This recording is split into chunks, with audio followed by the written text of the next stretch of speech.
The City of Madison Heights continues to build a case against the owner of a business that caused the green ooze leak on I-696. The city wants Gary Sayers to pay for the rest of the cleanup and demolition of the buildings. 7 Action News reporter Jim Kurtzner is live at the Oakland County Courthouse with day 2 of this civil trial. Jim? State officials testify they still don't know the extent of the contamination today. A structural engineer testified the buildings are on the verge of collapse.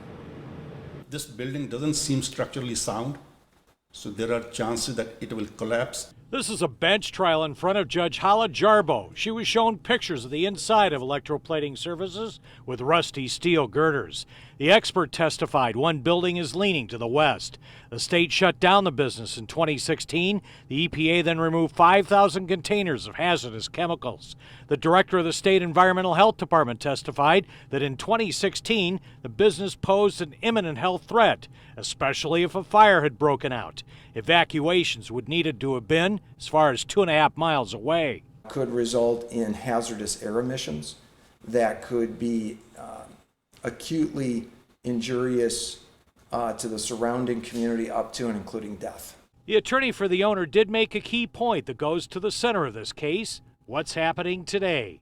An imminent and substantial hazard on that premises right now as far as the Michigan Department of Health and Human Services is concerned?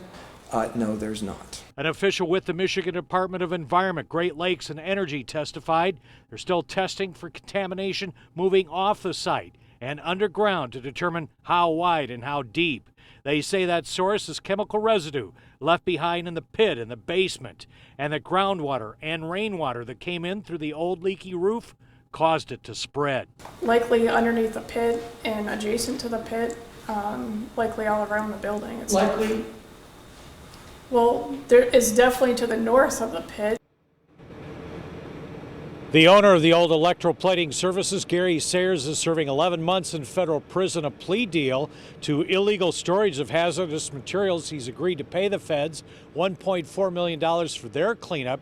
City of Madison Heights wants him to pay for the rest of this, around another $500,000. They're asking this judge to order it. And this trial continues here tomorrow afternoon. Live in Oakland County, Jim Kurtzner, 7 Action News. All right, Jim, thank you for that update there.